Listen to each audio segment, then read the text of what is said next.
Salam aleyküm dostlar. Bugün bir kiçik video çəkirəm. Bu maarifləndirici video olacaq.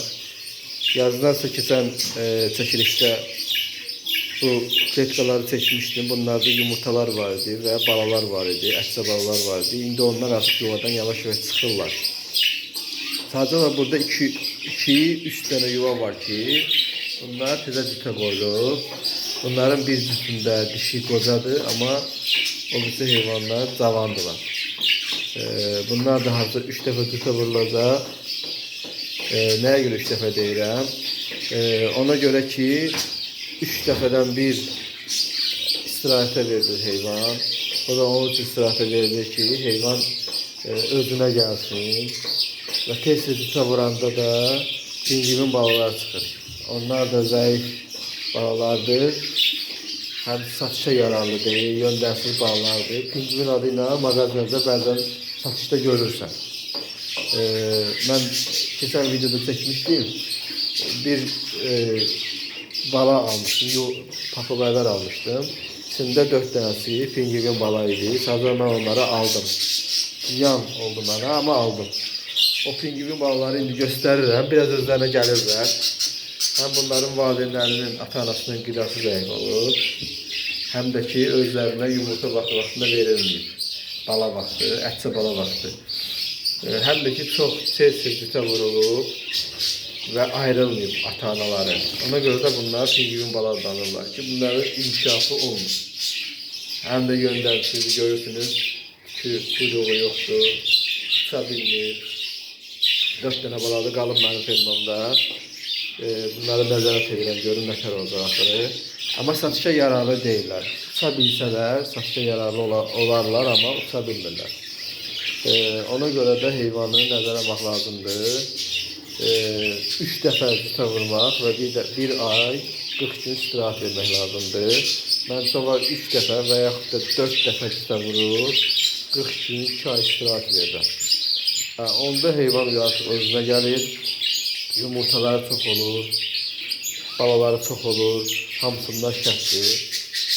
İndi inşallah bu 3 dənə heyvan, 3 dənə cüt, burada da var, artıq yuvaya girirlər bunlar. Artıq yuvadadırlar, amma yumurtaları hələ ki yoxdur. Baxıram görün yumurtalarına baxacaq.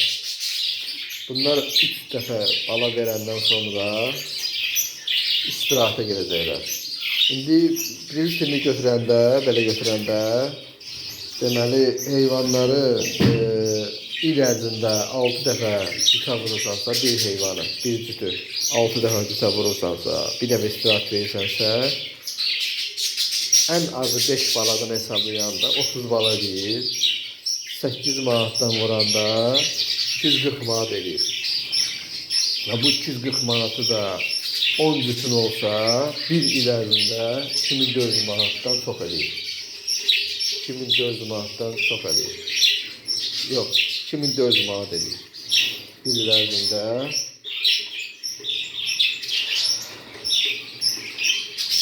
Deməli, 2400 manat bu edir, 10 dənə heyvan. Və 10 dənə heyvan və bunu 10 yox, 20 cütə hesablayanda artıq 4800. Və bu nəticəni görürsünüz bu quşlarda.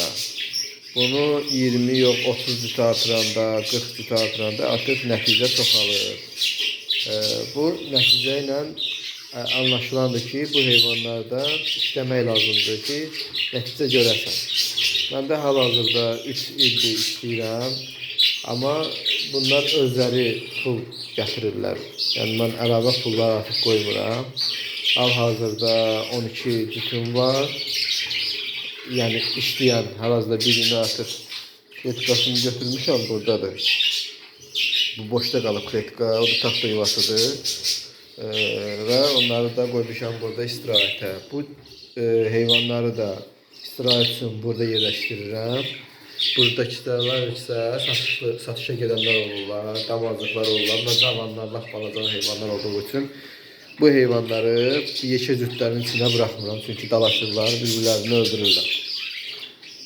Deməli, istirahətdən sonra təzədən cütləri seçirəm, qocaları yenə yuvalara qoyuram və bu yuvalar da alınmalıdır. Və bu yuvaları almaq üçünsə buradakı balalardan satışdan çıxardıb sataraq müəyyən qədərini bu kletkaları almağa xərcləyirəm pulları. Taxta yuvaya, içindəki kolluğa, hamısı üzrə xərc aparır. Ancaq yəni bunların hesabına artıq olunur. Burada əlavə pul artıq bunlara qoyulmur. Yenə yem üçün pul alınır. Vəssalam. Su qabıdır, taxta yuvalardır, setkalardır. Hamısını Allah'ın izniyle özləri köməklik edir. Bir tək su qabı lazım olanda alıram, mel alıram və rasxodları olur. Amma cütlərin artımıdır, kletkalardır, yuvalardır, hamısını özlərinin puluna həll olunur. Allah hamının malına bərk versin inşallah. Vaxtınızı aldım. Üzrlü hesab edersiniz. Ümid edirəm ki, bu da bir marifləndici video olar. Öz video çəkilişində, fermada bu çəkilişi elədim, balaca bir fermada. Bu da sizin üçün marifləndici olar. Bunu nəyə görə edirəm? Çünki mənə bir görsən zənglər gəlir ki, pingvin balaları necə eləmək olar, uçsunlar. Yəni məlumat verirəm ki, balalardan yox, anaları istirahətə verərək pingvin balalarını aradan çıxartmaq mümkündür. Yəni 3 bala alıb, 3 dəfə bala alıb, bir dəfə istirahət verməklə bu mümkün olur. Oldu qardaşlar, sağ olun, Allah sizlərdən razı olsun.